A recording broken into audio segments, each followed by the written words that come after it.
Je vous invite de partager, pour ceux qui étaient là ce matin, quelques expériences avec les ateliers. Avant de passer après sur une autre, on peut dire sur une autre tradition pour voyager après dans le soufisme. Je ne sais pas, vous avez remarqué certainement, là on était en Asie, avec le yoga, avec le qigong, avec la méditation. Et presque il y a la question, voilà, pourquoi voyager si loin, même si on se rencontre en fait par ces exercices en fait nous-mêmes, où on revient en fait très proche de nous. Mais pourquoi voyager si loin? Et une réponse que je peux vous donner, c'est que ces traditions ont joué le jeu en fait de la rencontre avec les scientifiques, qu'il y a des rencontres Occident et Orient, ou voilà, l'Asie en fait, et les courants de sagesse qui vivent là-bas. Du coup, on a pu évaluer qu'est-ce que fait le yoga, par exemple, qu'est-ce que fait la méditation. Et ça facilite après aussi d'intégrer en fait la société ici.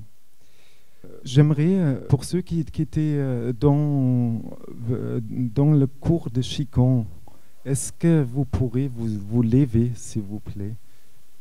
Est-ce que tu peux nous montrer juste une...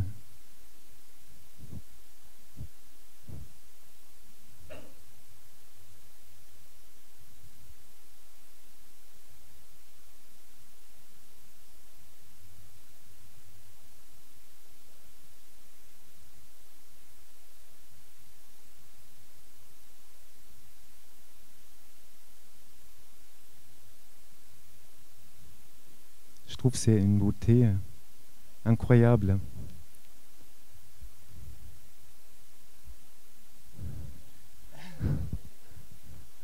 D'accord, merci.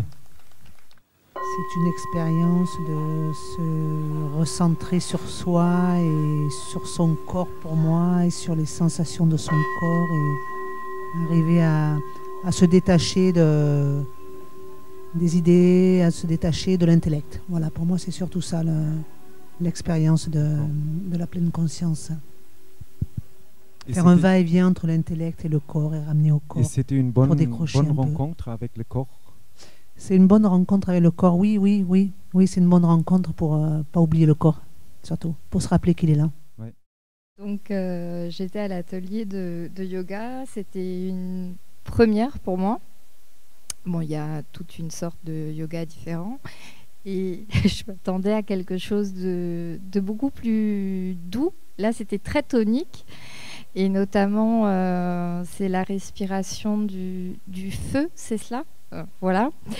J'ai eu beaucoup de mal, et j'avoue que j'ai pas terminé toutes les séries.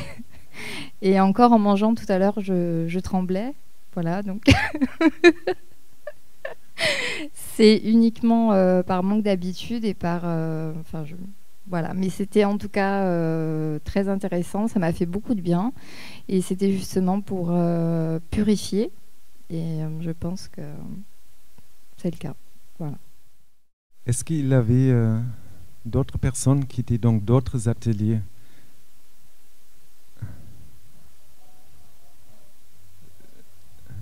Tu étais ce matin, tu étais là? Non.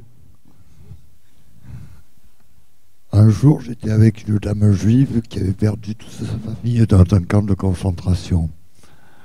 Et elle faisait du yoga pour se détendre et essayer de les oublier. On devait faire des phrases et les réunir. Et j'ai témoigné. Et j'ai dit, moi, vous faites du yoga pour oublier ça. Et moi, j'ai fait la guerre du Vietnam avec mon chapeau de pluie. Et je suis un homme de guerre et je combats pour la paix. Merci.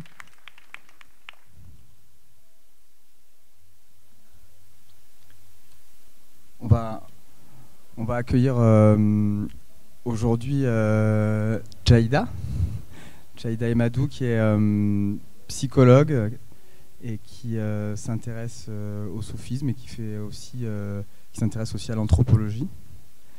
Voilà, je vais lui laisser la parole et puis on rentre dans un autre univers, une autre spiritualité. Et bon voyage. Bonjour à toutes et à tous. Je suis ravie d'être parmi vous aujourd'hui.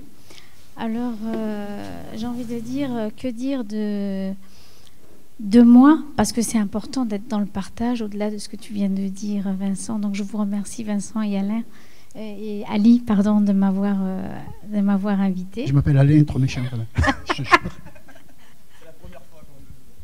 En plus, c'est une de mes origines, quoi. Merci. Ben, tu sais, je crois que c'est pas par hasard, tu vois, parce que je crois que ça renvoie à la question de l'universalité. Ben, on s'en fiche, Alain, Ali. Ouais, mais en France, on s'en fout pas, quoi. Ali, tu as droit, Alain, tu n'as pas droit, quoi. Ou l'inverse, quoi. Peut-être. Ouais, je veux bien, quoi. Pas de souci. Ben, peut-être que justement, cette question de l'universalité, qui donne le droit et qui l'enlève. Voilà. Hein, après tout. Parce que le soufisme, qu'est-ce que c'est si ce n'est une connaissance, en fait. Une connaissance, une école de la connaissance de soi, une école de l'éveil. Et c'est Sartre qui disait, merci, hein, c'est Sartre qui disait, parce que tu éveilles en moi ce souvenir de cette pensée de Sartre qui dit, l'important dans l'existence, c'est pas ce qu'on a fait de nous, c'est ce qu'on fait de ce qu'on a fait de nous. Alors le droit, on a aussi cette capacité d'en faire quelque chose. Frantz Fanon aussi qui disait « Révélez-vous de ce qu'on a fait de vous ». Alors peut-être qu'il y a aussi une question de libre arbitre. En tout cas, dans la question de la spiritualité, elle est là. Et moi, je voudrais, alors non pas rendre hommage, parce que ce serait pas juste comme terminologie. J'ai eu un élan du cœur quand vous m'avez invité. Et du coup, je me suis dit, tiens, je connais pas Folle Histoire de Fou. Je suis allée un petit peu chercher ce qui avait été fait, ce qui a été dit l'année dernière. Et j'ai reçu une claque magistrale en entendant une jeune fille. Alors, je vais exactement vous dire sa pensée. Une jeune fille qui, dans un bus, rappait. Elle faisait du rap et elle m'a époustouflé, cette petite, enfin, cette jeune femme. Pardon ? Ouais, c'est pour préciser, cette fille, c'était une patiente et qui venait à l'histoire de la Folle Histoire de Fou. Et ce rap s'est situé dans le parcours, dans un car, entre Sainte-Marguerite et la Cité des Arts de la Rue. Et alors, du coup, elle m'a un peu donné le la, comme on dit en musique. Et en fait, une certaine forme d'harmonie, parce que je crois que l'harmonie, c'est un peu comme les notes de musique. Si toutes les notes de musique dans un orchestre étaient semblables, est-ce que vous pensez qu'il y aurait de l'harmonie, hein ? C'est parce que les notes sont différentes que justement il y a de l'harmonie. Et merci à cette jeune femme, je ne sais pas où elle est, mais merci de m'avoir... si elle est là, en tout cas, elle est certainement présente. Physiquement en plus, très bien. Alors voilà, je voulais lui dire merci à cette jeune femme aussi, parce qu'elle a donné le là et un peu le fil conducteur de ma pensée. Parce que je me suis dit, tiens, de quoi je vais leur parler. Et alors, ce que j'ai entendu dire quand elle a rappé, parce qu'elle a un texte vraiment très long, formidable, elle a eu cet élan du cœur qui dit « Transformons les murs chimériques de la discorde en pont féerique de la miséricorde. » Transformons les murs chimériques de la discorde en pont féerique de la miséricorde. Et là, je me suis dit, elle a raison. Et c'est le mot miséricorde qui, moi, m'a frappée. Et ça m'a fait penser à cette pensée de Lao Tse qui dit, par les temps qui courent, et on a besoin de messages de paix, merci cette jeune fille de nous envoyer par là un message de paix. Ça me fait penser à cette pensée de Lao Tse qui dit « Plutôt que de maudire l'obscurité, allumons la lumière ». Et la miséricorde, c'est pas rien, parce que la miséricorde, c'est un mot qui a en hébreu et en arabe la même origine, puisque ce sont toutes les deux des langues sémites. Rahim en arabe, Rehem en hébreu, et ça veut dire la matrice. La matrice, c'est l'autre mot pour dire l'utérus. La matrice, c'est aussi les entrailles. Voilà, mademoiselle, jusqu'où vous m'avez amenée, et puis tout le long, je crois. Non, je parle à elle comme étant là, à son esprit. Je ne sais pas qui elle est, je ne sais pas où elle est, mais elle est certainement présente. Voilà, cette question de la miséricorde. Je voyais un bébé ce matin, et je voyais sa maman qui l'allaitait, et je me suis dit, mais c'est ça, quoi, la miséricorde. Et cet enfant qui est dans la nature primordiale. Alors, c'est ça, le soufisme. Si je devais donner une idée, merci à ce petit bébé aussi, qui a réveillé ça en moi, la nature primordiale. C'est-à-dire que lorsqu'on est, on est à l'état brut, dans une pureté. Et puis après, c'est la vie qui nous formate, qui nous intoxique, qui nous... Mais à l'origine, cette question d'origine, de remonter aux entrailles, c'est on est dans la nature primordiale. Et le soufisme, c'est justement ce travail sur soi pour cheminer et nous conduire à retrouver cette forme originelle de la nature primordiale, cet état, entre guillemets, de pureté, d'originalité. En tout cas, le retour à la source. La source au plus haut. Oui, Jaïda, c'est quoi la source? Parce que dans cet esprit-là, on va commencer à glisser sur le soufisme, la dimension spirituelle. Donc la dimension spirituelle, c'est tout un parcours, pas physique, d'un esprit. Donc tout à l'heure, il y avait tous ces exercices à la fois. C'était presque toute la culture du corps et de la respiration. Et nous, dans la respiration, dans le soufisme, entre autres, c'est aussi les mots qui se véhiculent. Notamment derrière, justement, cette notion quand on croit à quelque chose qui est supérieur à nous, on parle des choses qui sont déjà préexistées et préétablies. Donc c'est un point de départ qui fait qu'à un moment donné, on va traverser des cheminements. Et là, on va plonger dans le corps, justement, où notre esprit va commencer à descendre. Et dans cette exploration de cette graine, on situe 3 niveaux. Il y a la dimension cérébrale, la dimension du cœur et de la poitrine, et celle de l'âme. Et ces 3 circulations, c'est là où il y a 3 identités qui vont s'opérer.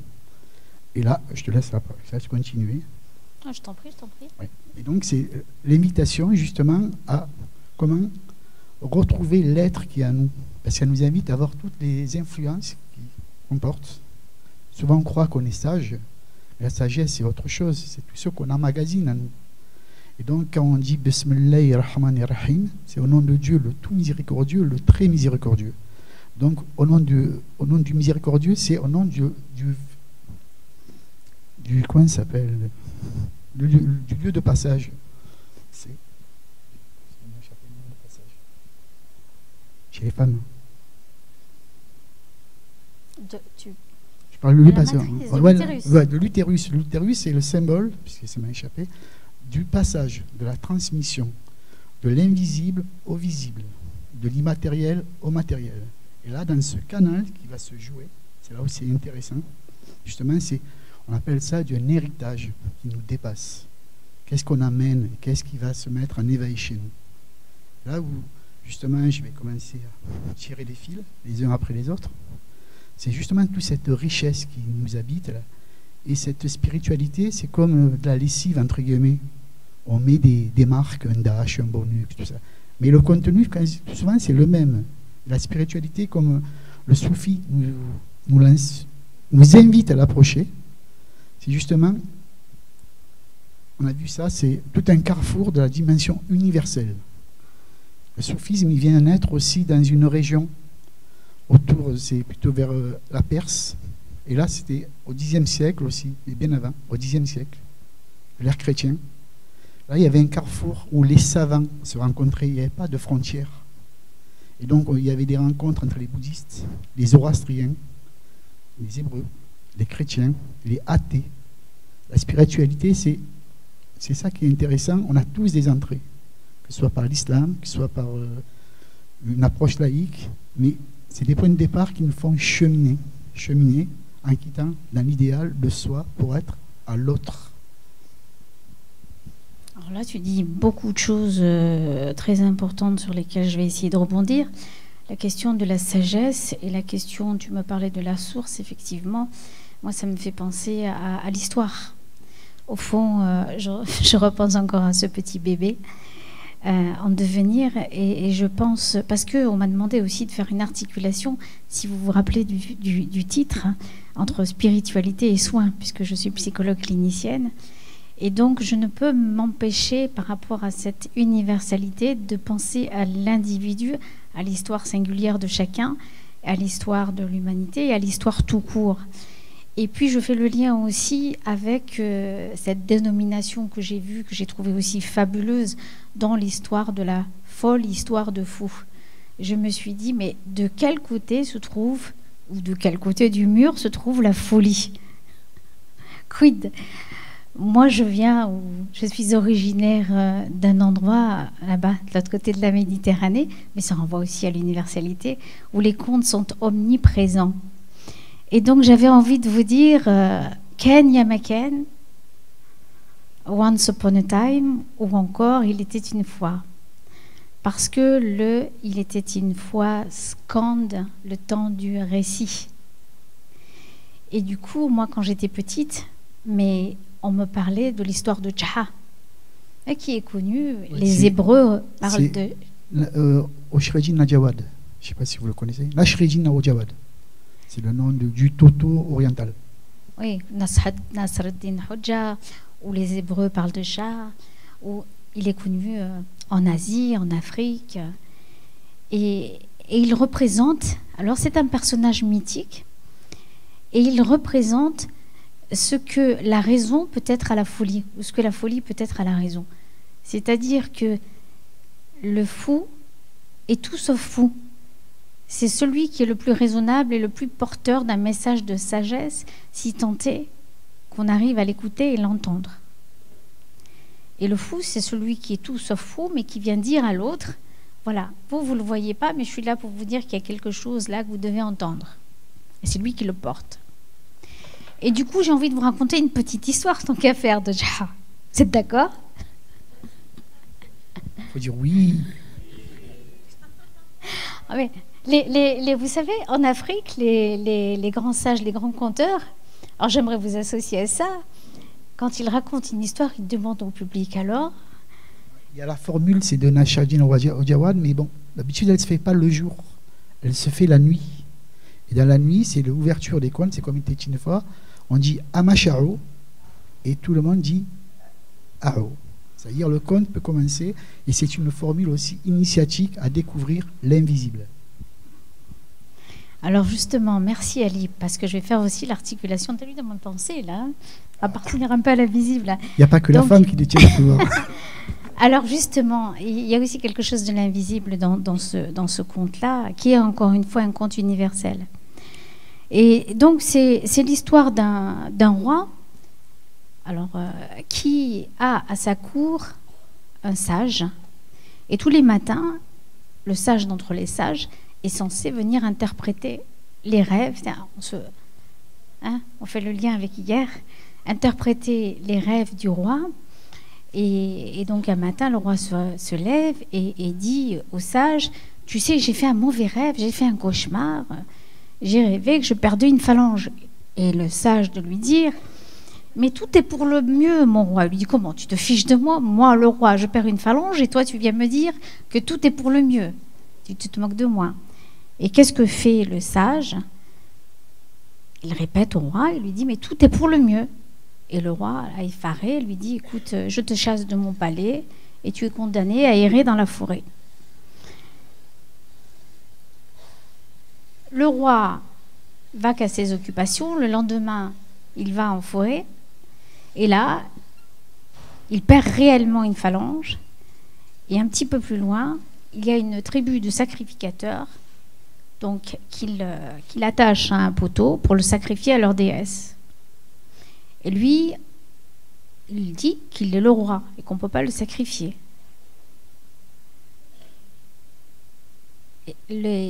en l'entourant sur ce bâton, pour le sacrifier, ils se rendent compte, un des membres de la tribu se rend compte qu'il manque une phalange au roi. Il le regarde et lui dit, mais depuis tout à l'heure tu nous dis que tu es roi, mais en fait on ne peut pas sacrifier, roi ou pas roi, on ne peut pas sacrifier quelqu'un qui n'est pas entier à notre déesse. Et qu'est-ce qu'ils font? Ils le délivrent. Et sa sanction sera laquelle? Comme il l'a fait auparavant pour son sage, pour Birbal, c'est d'aller errer dans la forêt. Et là, le roi erre dans la forêt, il erre, il erre, il erre. Et à un moment donné, il voit de la lumière, il voit un feu. Et à votre avis, il voit qui? Il voit le sage, il voit Birbal qu'il avait condamné à errer dans la forêt.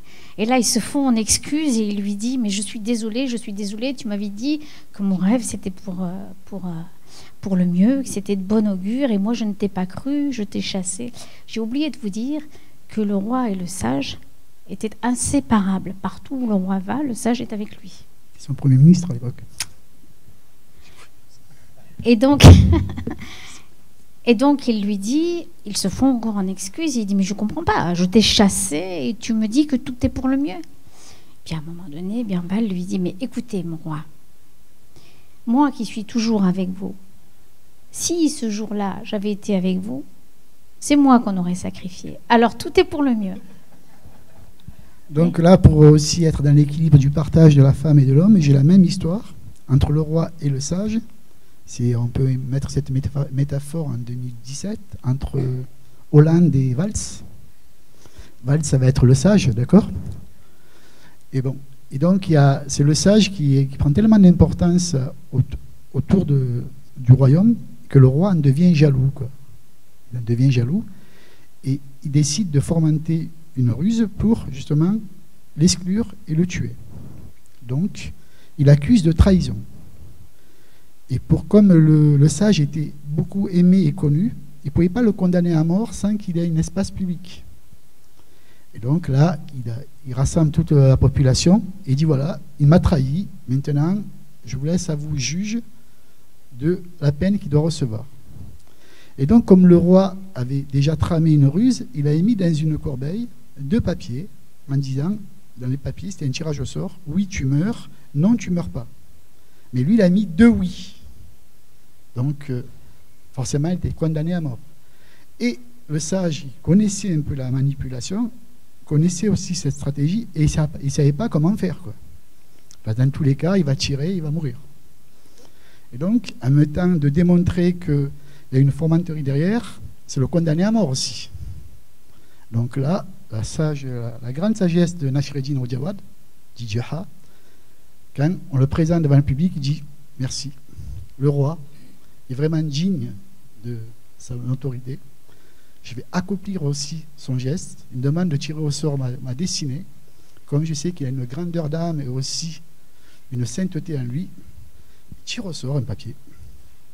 Et de suite, il avale. Donc, quand il avale, l'autre, on ne peut pas le retrouver. Il dit maintenant, tu vas faire découvrir le papier qui reste. Et donc, quand le roi il tire le papier, il voit que c'est oui, donc il ne peut pas le condamner à mort. Mais s'il dit non, je te condamne, donc il se trahit. Et là, c'est comme ça qu'il transforme cette ruse. On va revenir de la ruse spirituelle de Hojawad. Je ne sais pas si ça a été clair. Mais... Voilà. Et donc, cette ruse-là, cette spiritualité qui est constamment en cheminement, moi, je l'ai retrouvée, mais justement dans un autre. Et là, je vais un peu me mouiller, je vais un peu m'exposer, quoi. J'ai traversé aussi des expériences un peu difficiles autour de l'addiction. Et donc, quand je vois un addictologue, ça me faisait rire tout à l'heure. Parce qu'il y a la théorie et la pratique, quoi. Ben après, justement, c'est là où la voie intérieure que propose la dimension spirituelle a toute sa noblesse. Parce que là, elle renvoie à chaque personne et tout un mécanisme qui va s'opérer. C'est comment on se retrouve. Parce que quand on est dans une addictologie, il y a le corps qui est d'un côté, il y a l'esprit qui est de l'autre côté et le cœur qui est de l'autre côté. Donc à l'intérieur, on est implosé. Donc on a ces 3 influences qui sont presque qui sont en compétition. On a des dualités, des fois, moi, ce n'est pas des dualités, c'est 50 qui se battaient entre eux, quoi, tu vois, pour trouver l'harmonie. Et donc justement, cette quête, cette exigence de la pensée, d'essayer de se retrouver face à soi, face à ce que la chimie de ton corps t'amène, face aussi à l'idéal de soi. C'est là où c'est intéressant, parce que la spiritualité, elle ne trompe pas, elle ne ment pas. Je disais que sur les papiers, quand vous voyez le programme, parce que je pensais à la question de la nomination, c'est très important, comment on s'appelle et comment on s'identifie, comment on se reconnaît, comment on est vu par l'autre. Je reviendrai après au regard sur l'autre, ça m'a renvoyé à ça. Que du coup, mon prénom a été écrit D-J-A-I-D-A. Et je me suis dit, mais c'est pas moi, parce qu'il manque le H. D-J-A-H-I-D-A. Et du coup, ça change complètement la signification du nom. On pourrait remonter à Abraham, hein, je ne sais pas, on n'a pas le temps d'en parler là, mais Abraham, Sarah, et là, c'est le changement du nom, le H qui est passé de l'un à l'autre, qui a changé la signification de Abraham, qui, de père élevé, est devenu père d'une multitude, et de Sarah, qui, de ma princesse, est devenue princesse, juste par le changement d'une lettre dans son prénom, et qui fait qu'elle, étant stérile, a pu devenir, sortir, et c'est là où je fais le lien aussi. Merci encore une fois Ali, avec la question de l'addiction, parce que dans l'addiction, de quoi il s'agit, si ce n'est de la pathologie du lien. C'est-à-dire qu'on est aliéné à un autre. On est aliéné à un autre, ou à un produit, ou à un autre. Et toute la question de la thérapeutique en addiction, parce que je travaille aussi dans une consultation jeunes consommateurs, dans un XAPA, et je m'occupe de la prévention auprès d'adolescents, prévention du mal-être chez les adolescents. Donc cette question de l'addiction me renvoie à l'aliénation.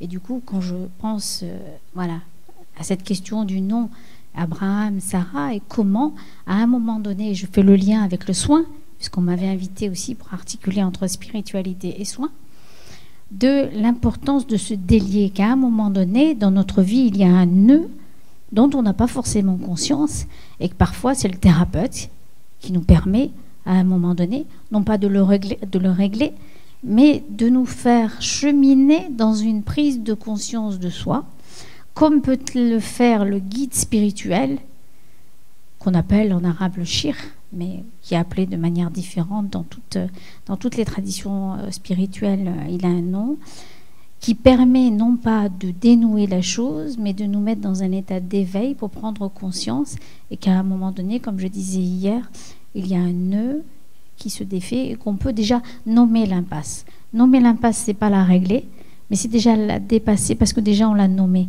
C'est plus, on est dans l'ignorance totale et dans la non-conscience de ce qui se passe. On l'a nommée. Et nommer l'impasse, c'est déjà une façon de la dépasser, me semble-t-il. Donc je reviens à Abraham et Sarah, donc ayant changé leur nom, donc leur destinée entre guillemets a été changée, puisque deux pères élevés dans des familles comme ça, moi je vois dans les missions locales où je travaille par exemple, il y a des enfants qui ratent, pas parce qu'ils sont pas bons ou ils sont pas capables de réussir, mais parce que ce qui leur fait peur, c'est justement de réussir. Et donc ils ratent parce qu'ils ont peur de réussir et de dépasser le père. C'est un peu ce qui se passe dans la lignée d'Abraham, c'est comment passer de père élevé à père de son enfant. Donc le changement de nom a fait de lui père d'une multitude. Abraham est devenu père d'une multitude et c'est comme ça qu'il a pu enfanter. C'est pour ça que vous êtes ici, quoi. Et donc aussi, je reviens parce qu'elle a oublié. Non, c'est le djihad. Tout à l'heure, elle parlait du H. Ouais. Je viens à ça, Ali. Merci à la jeune fille là pour mon fil conducteur. Et donc je parlais de l'importance de la nomination et du nom. Souvent, moi en thérapie, je demande aux gens comme ça, aux personnes que j'accueille. Très souvent, ça m'arrive quand je leur dis vous êtes qui? Encore une fois, je reviens à la toxicomanie, mais c'est des mouvements d'aller-retour comme ça, c'est important. Un jour, je commençais et j'ai reçu vous voyez mon gabarit. Oui, parce que je travaillais avec un médecin psychiatre qui s'appelait Bagari. C'est pour ça. Drôle de gabarit. Et donc, premier poste, première heure. On m'avait déjà chargé l'emploi du temps. Et je recevais un monsieur, à l'époque j'étais toute jeune, il devait avoir 45 ans. Il sortait de maison d'arrêt, un colosse de 110 kilos, 1m90. Et je lui dis, vous êtes? Il me dit, je suis toxicomane. Alors, je le regarde et j'ai dit, oui, mais vous êtes... Je suis toxicomane. Alors, j'insiste. Je me dis, comment je devais être courageuse à l'époque. J'insiste. Vous comprenez pas, je suis toxicomane. Je ne sais pas d'où ça vient. Et je lui ai dit, comme ça, instinctivement, je lui ai dit, mais monsieur, qui vous l'a dit? Et il me dit, c'est le juge. Ah. Et sur votre carte d'identité, qui a-t-il décrit? Et là, il me donne un nom et un prénom. Et je lui serre la main et je lui dis, bonjour, monsieur Untel. Et je suis émue, mais ça fait plus de 20 ans, comme si c'était tout à l'heure, à l'instant. Il a ce geste inouï, il s'essuie la main, il me serre la main et il me regarde avec des yeux d'enfant. Comme si tout d'un coup, il pouvait exister autrement que toxicomane ou ex-toxicomane et qu'il pouvait être lui. Et ça a été fondamental dans la suite. C'était la première rencontre. Et j'oublierai jamais. Peut-être que c'est ce qui me fait maintenant, en clinique, parfois demander aux gens comment vous vous appelez, que signifie votre prénom, qui vous l'a donné, pas systématiquement. Voilà. Alors du coup, mon prénom à moi, c'est pas DJ-A-I-D-A, mais il y a un H. Et donc, dedans, ça fait Jahida. Ça vient de jihad. Alors, à votre avis, qu'est-ce que ça veut dire jihad? Et alors, qu'est-ce que vous faites là? Ah, justement. Je croyais qu'elle faisait sauter des bombes. Qu'est-ce que ça veut dire? Qu'est-ce que ça veut dire? Pourquoi vous me dites ça? Non, c'est intéressant. Non, mais c'est intéressant. Allez-y. Oui, mais vous savez, on a raconté un conte tout à l'heure. Dans les boutades, il y a beaucoup de sagesse et beaucoup de vérité. Oui, mais dans le partage, c'est intéressant. Vous pouvez aller un peu plus loin? C'est quoi? C'est bien d'abord. À quoi? À la guerre? Vous avez raison. Et plus loin que de quelle guerre? De quelle guerre? Voilà. Alors vous voyez, ça renvoie aussi à la question de la représentation aussi. Effectivement, il y a une question de guerre. Mais tout à l'heure, tu parlais de quelque chose de fondamental qu'il y a dans toutes les traditions spirituelles et dans l'éducation, c'est la question de la transmission. Et comment sont transmises les choses? C'est la guerre, effectivement, mais une guerre intérieure, parce que la spiritualité renvoie à un travail de l'intériorité. Et c'est la guerre sur son ego, c'est-à-dire l'effort de combattre son ego pour devenir meilleur et transmettre. Parce qu'il y a un verset du Coran qui dit « Du berceau à la tombe, tu transmettras. Quand bien même, tu dois, pour acquérir le savoir, aller jusqu'en Chine. » Donc c'est important cette question de la transmission. Il finit parce qu'il dit « Avant de te prétendre musulman, va chercher le savoir jusqu'au fin fond du monde par la Chine. » Et si tous les arbres du monde étaient des calames et que tous les océans... Tu expliques ce que c'est que le calame? Oui, c'est les plumes pour écrire. Et si toutes les mers et les océans du monde étaient de l'encre, ça ne suffirait pas pour approcher le savoir de Dieu. Donc là-dedans, derrière l'effort du djihad, c'est l'effort aussi de détruire l'ego qui est en nous, l'ego qui nous aveugle.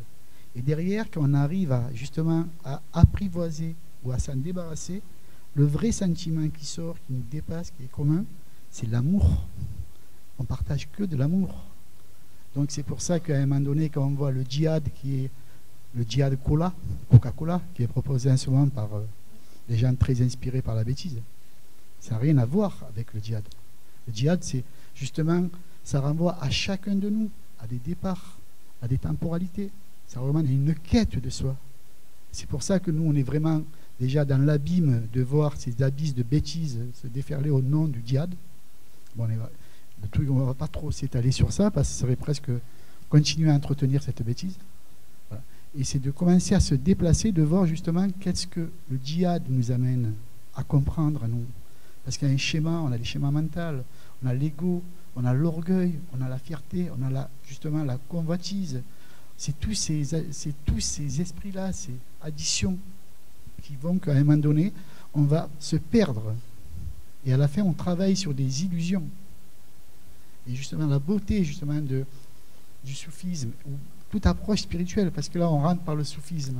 Mais le soufisme est juste un emballage. Dernièrement, je parlais avec mon beau-fils, il me dit, mais Ali, est-ce que la spiritualité est que religieuse? Mais jamais de la vie, heureusement. Quand on prend quelqu'un qui a une exigence pour faire ses mathématiques, il a une grande réflexion, c'est une forme de spiritualité. Justement, c'est l'expression de l'intérieur qui est beau. Et donc, c'est tous ces petites, justement, ces mécanismes en nous qu'on doit se réapproprier. Parce que souvent, on dit, ah, moi, je suis un homme libre, mais libre de la connerie, oui. Parce que pour être libre, il faut s'affranchir aussi de tous les nœuds qu'on a en nous, quoi. Et pour ça, c'est pas un docteur. Un docteur, il va juste être l'indicateur ou le révélateur de quelque chose. On a une part en nous, justement, de reconstruction, moi j'appelle ça de revisiter, se faire ce voyage intérieur à chacun de nous. Et en plus, une fois qu'on prend ces ficelles, et tous les jours, ça se remet en question. Tant qu'il y a un souffle de vie, il y a un battement, on a le devoir de faire ça. Parce que on a une représentation qui est celle que la norme nous impose ou celle que nous, on s'impose, mais il y a une réalité aussi. Celle-là, elle ne trompe pas, quoi. Tout à fait. Pour reprendre ce que tu disais par rapport à la question de l'amour, en fait, tourne-vire, je me rends compte que tout est-ce que je peux dire que, je ne sais pas, allez, osons. C'est Françoise Dolto qui disait, le seul risque dans l'existence, c'est de ne pas se risquer à exister. Alors, osons se risquer à exister. Dans cette histoire de l'amour, parce que je crois que tourne-vire, il n'y a que ça. C'est-à-dire que ce que me proposait comme articulation Vincent sur la question de la spiritualité et le soin, je me disais, mais le guide, c'est pas le guide spirituel, quel qu'il soit. C'est pas forcément un psychothérapeute, c'est pas son rôle. Alors, en psychothérapie, qu'est-ce que c'est qui soigne? Qu'est-ce que c'est qui est commun aux deux? Eh bien, au fond, ce qui est commun aux deux, mais à plus qu'à eux deux, c'est la relation. Parce que je crois que ce qui soigne, c'est l'autre. Et l'autre, c'est nous. Parce que l'autre n'est qu'un miroir de nous. Et que toute notre vie est quelque chose de l'ordre du cheminement à essayer de voir si l'on se sent exister à travers les yeux de l'autre, dans ce miroir. Qu'il soit miroir de l'autre, que l'autre soit vous, le thérapeute, le guide, lui, quel que soit le nom qu'on peut lui donner. C'est-à-dire que, est-ce que je me sens exister dans le regard de l'autre? Parce que s'il n'y a pas d'autre, il n'y a pas de je. Je peux dire je que parce qu'il y a l'autre. On se construit et on chemine dans l'altérité. Je pense que c'est ce qui est commun au cheminement avec un guide, du cheminement dans la thérapie. Quel que soit notre objet qui nous aide à cheminer, ça a à voir avec la question de l'altérité de l'autre. Et du coup, je travaille aussi avec des enfants aveugles. Et toujours pour être dans le partage. Un jour, c'était une petite qui était née aveugle, donc je l'ai en entretien. Et puis elle me dit, 8 ans, la petite, elle me dit, Jaïda, est-ce que tu es aveugle? Ah, je dis, pourquoi tu me poses cette question? Elle me dit, parce que tu vois comme les aveugles. Déjà, la représentation de ce que c'est qu'être aveugle pour une aveugle et penser que je peux ne pas l'être, mais que je peux penser comme une aveugle. Je l'ai accueilli comme une déclaration d'amour. Comme je me suis vue dans tes yeux, moi qui suis aveugle, mais que tu me permets d'être mon miroir. Et ça, c'est quelque chose d'extraordinaire. En fait, c'est l'autre qui nous aide à avancer, quel qu'il soit. Voilà. Moi, je remercie cet enfant aussi, parce que du coup, elle m'a donné une grande leçon de sagesse et une grande leçon d'humilité. Parce que le lien dont on parlait tout à l'heure, dans toutes les traditions spirituelles, le lien, il est aussi, n'oublions pas, l'horizontalité dont notre collègue parlait ce matin. Dans quelque chose de l'horizontalité, c'est-à-dire du terrestre, du matériel, qu'il ne faut pas oublier, même si on est dans une tradition spirituelle très, très, très dense, très forte. Donc ce rapport à la verticalité, donc d'aucuns l'appelleront le divin, comme ça y est, chacun y mettra l'appellation qui correspond à sa personne. Donc ne pas oublier, quand on est dans la spiritualité, que l'essentiel, c'est aussi de garder les pieds sur terre. C'est très important. Et même, on n'a pas le droit. Pardon ? Oui, je vais rebondir sur ça et en même temps, après, on va déplacer aussi un peu le partage, s'il y a des gens qui veulent poser des questions, sur justement cette notion de verticalité, horizontalité. Moi, je suis... mes origines, c'est une culture berbère qui a plus de 7000 ans d'histoire. On a un symbole chez nous. C'est Imazeren.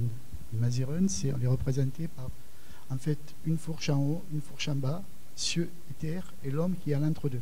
Donc, on ne cultive pas une ethnie, on cultive une philosophie. Justement, ces 3 dimensions qui font qu'on avance là-dedans. Et ensuite, je voulais aussi ramener à la genèse de la spiritualité. Chacun d'entre nous, dans ses expériences, sa fonction première, c'est de nous aider à traverser, à se transcender face à des réalités qu'on ne peut pas trouver. On n'a pas de réponse. On peut retrouver ça quand on perd quelqu'un. Quand on perd quelqu'un, la dimension physique disparaît. Elle est où? Donc on cherche l'invisible. Quand on est face, on est confronté à des maladies chroniques, comment on fait? Donc c'est la spiritualité vient en ce moment comme une fonction essentielle. Et après, elle peut être amenée, justement, elle joue un deuxième rôle, celle qui va être aussi de liberté. Parce que ça permet, c'est par ce véhicule-là qu'on va s'affranchir aussi des murs, des voies sans issue. Elle nous ramène à, justement, relativiser. Si tu me permets, je voudrais juste partager avec vous une pensée du poète japonais Basho par rapport à cette question de la relation. Parce que pour moi, dans mon être, c'est ça le soufisme en fait. C'est la philosophie de l'être. C'est comment être. Parce que l'autre nom du soufi, on dit du soufi qu'il est le fils de l'instant. Et c'est être dans l'instant présent. Et c'est un peu, pour faire l'articulation entre la psychothérapie ou la thérapie tout court, c'est à un moment donné un patient qui vient dans le moment présent parler de quelque chose qui est problématique et qui trouve son origine dans le passé pour pouvoir se libérer et advenir dans le futur. Mais tout ceci se passe au présent. C'est pour ça que on dit du soufi qu'il est le fils de l'instant. Et par rapport à cette relation, Basho disait: si tu as un bâton, je te le donne. Si tu n'en as pas, je te le prends. Si tu as un bâton, je te le donne. Si tu n'en as pas, je te le prends. 2-3 secondes comme ça, presque de méditation là-dessus, parce que c'est très dense. C'est quelque chose aussi qui m'a profondément remué. C'est-à-dire qu'au fond, rien ne se donne dans la relation, rien ne se prend. Mais c'est une question d'être là, dans le moment, avec la subjectivité qui fait tiers. Et c'est là que peut se passer quelque chose, parce qu'on écoute l'autre, et surtout que l'autre peut être entendu et se sentir entendu. Donc rien ne se prend, rien ne se donne. Quelque chose se passe dans être présent là. Et tu parlais de la perte tout à l'heure, Ali. Il y a cette pensée soufie que je trouve très, très forte, et je reviendrai. Ça me permet de dire aussi, par rapport à la question de la spiritualité et du cheminement, que l'on retrouve aussi en psychothérapie, de quoi il s'agit, si ce n'est que tout pose la question du sens. Tout à l'heure, la phalange, là. Et bien, du coup, oh, qu'est-ce qu'il me raconte celui-là? Quel sens ça a? Je perds la phalange et il me dit que c'est bien. Plutôt que de se poser la question en termes de problème, il m'est arrivé une tuile, on va le dire comme ça. Mais peut-être que ceci est arrivé, que ça a un sens qui est dans le mystère de demain, mais qui a sens. Et que ce n'est qu'après qu'on pourra comprendre quel a été ce sens. Mais ce sont les Asiatiques qui disent, vous les Occidentaux, quand vous voyez un problème, vous le vivez comme étant un problème, alors qu'il faudrait le voir comme un rocher, non pas à contourner, mais à comprendre quels bénéfices on peut avoir et quel sens il a sur la route sur laquelle on chemine. Parce on se pose souvent en position de sachant, alors que nous ne sommes pas des sachants, nous sommes des cheminants. C'est Saint-Exupéry qui disait « La culture, c'est ce qui reste quand on a tout oublié ». Et je reviens à ce proverbe, Sophie, qui dit « Ce qui se donne se gagne, ce qui se garde se perd ». Moi, je vais retrouver sur l'essence, et après, là, j'aimerais bien que si les personnes peuvent réagir. L'essence, moi, c'est justement de cette sagesse que j'ai trouvée autour d'une personne qui était, on va dire, qui fréquentait les mauvais chemins, quoi. Marcel, on dit un caïd, un voyou.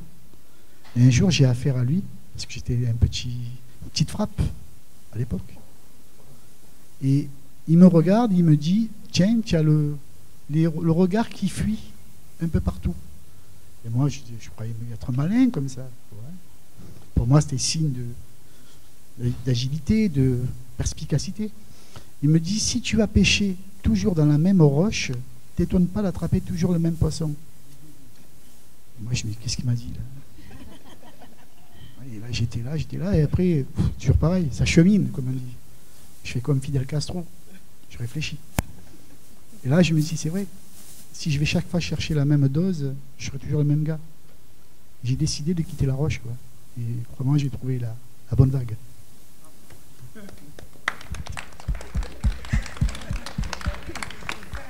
Vous n'avez pas des questions? En général, il a l'habitude, mais là, tu n'es pas chaud. Tu n'es pas chaud? Non, mais pourquoi? Moi, j'ai une question pour la chanteuse de slam que tu as citée, qui vient d'arriver, Amel. Ah, c'est vous. Et Amel, je voudrais en fait que tu nous expliques, toi, cette phrase, d'où elle te vient et pourquoi tu l'as slamée, quoi. Tu peux pas? Si je puis me permettre. Moi, je peux bien intervenir sur tout ce que vous avez dit. Si je puis me permettre, votre prénom c'est Amel? Oui, c'est ça. Ah. J'ai l'espoir, mais je pense que c'est très intéressant, comme tout ce qui peut nous élever dans la vie. Et je pense qu'aussi, il y a une naissance qu'on s'octroie soi-même et qu'on peut se rebaptiser et s'extirper des déterminismes. Et on peut passer, il y a beaucoup de choses, même le sport qui peut nous élever. Et voilà, ce que vous avez dit, c'était très intéressant et je suis touchée que vous avez cité ma phrase. Merci.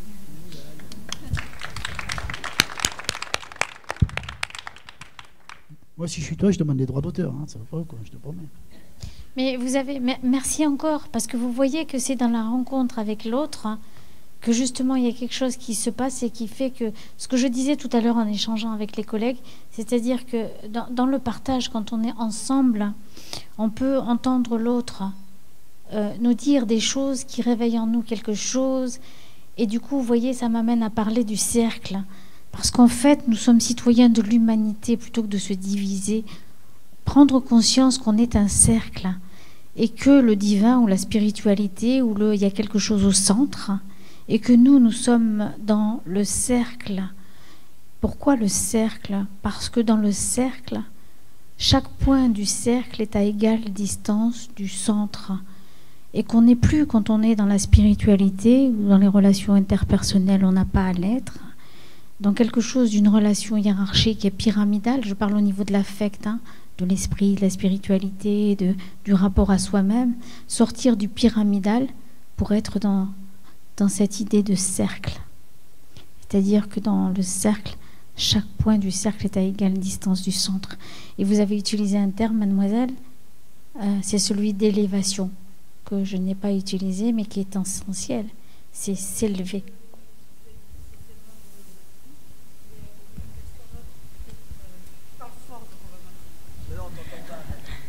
Non, mais je pense que, en fait, on peut être l'autre avec soi-même et qu'un acte a des conséquences sur toute l'humanité, de ce cercle, mais il y a une certaine surprise qui peut faire que, voilà, un atome tue 3 tonnes de mauvaises choses par, voilà, une action qui peut être, voilà, cette élévation qui peut venir par le sport, la philosophie, l'art, la rencontre avec l'autre ou avec soi-même, et voilà, quoi.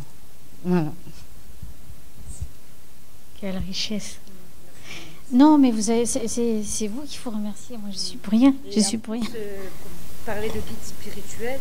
Les poètes, ça veut dire médecin de l'âme en fait. Il y a des médecins physiques et voilà, il faut des médecins de l'âme aussi et même d'être son propre médecin. Voilà aussi. Alors merci pour me permettre encore de rebondir, Amel. Merci à vous. Vous avez vu le partage maghrébin? Vas-y, je te fais la bise, je te fais ci, vas-y.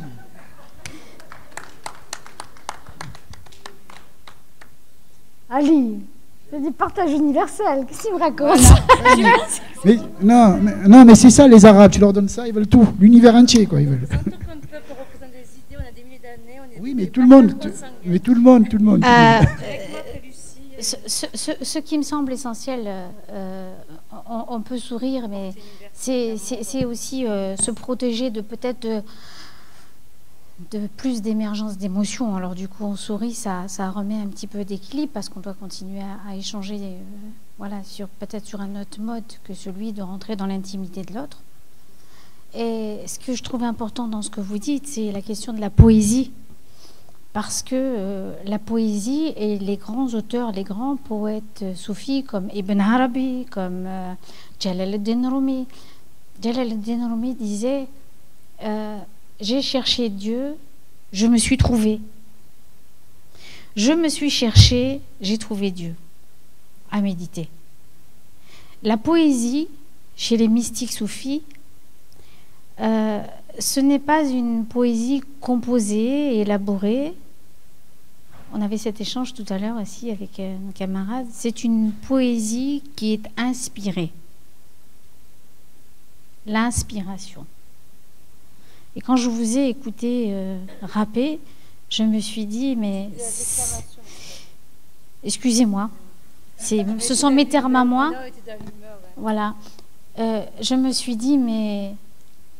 Dieu qu'elle est inspirée. Voilà. Parce que si vous regardez les contes, la poésie soufie, il n'y a pas de quatrain, il n'y a pas de...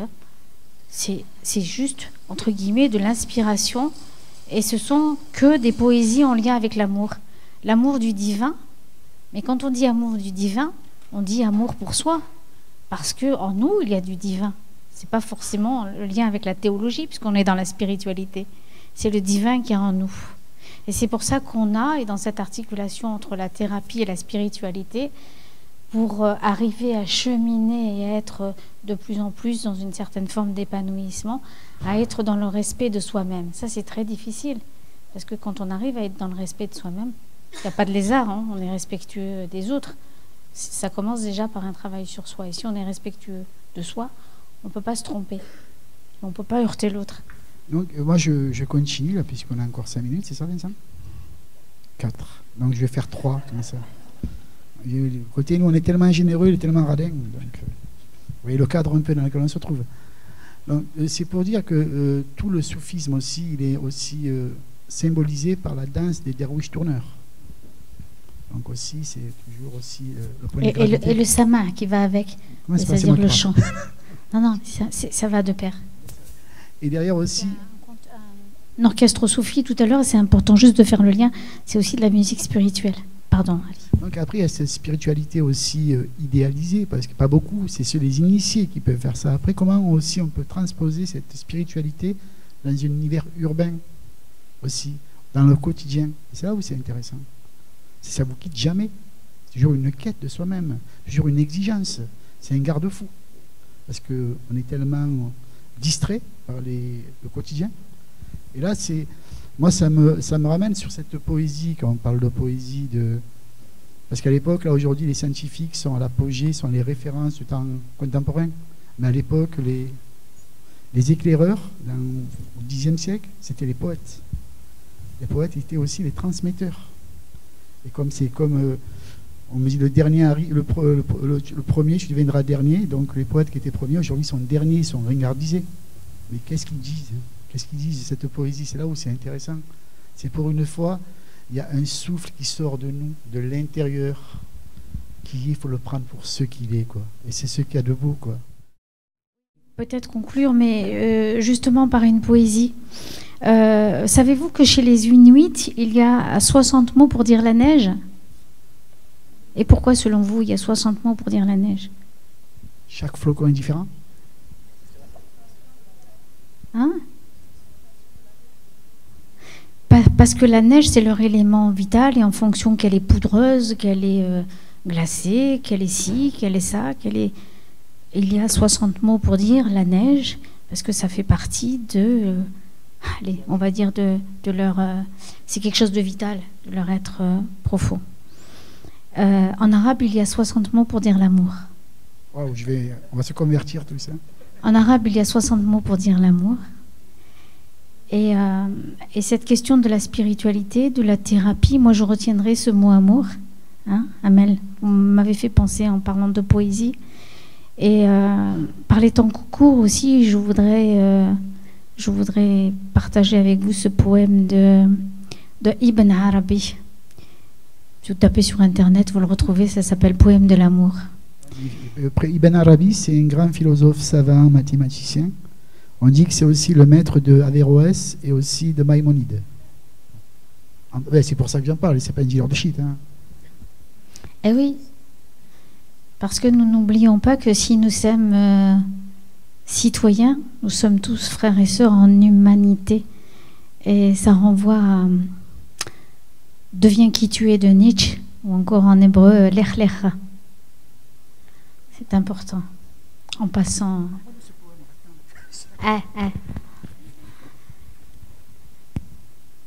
De mémoire, ce poème, me semble-t-il, dit, mais vous le retrouverez sur Internet en tapant Poème de l'amour de Ibn Arabi, A-R-A-B-I.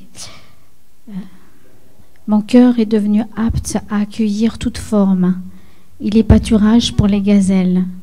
Il est l'étable de la Torah. Il est temple pour les idoles.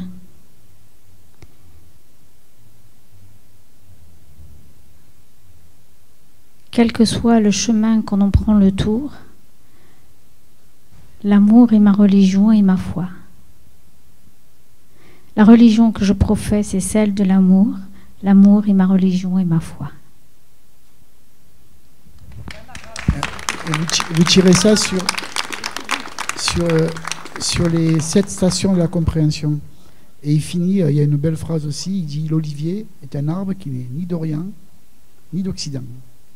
Il est l'essence de la lumière. Lumière sur lumière, il y a au fond de nous. Et derrière cette lumière, vous trouverez l'être lumineuse qui est vous. »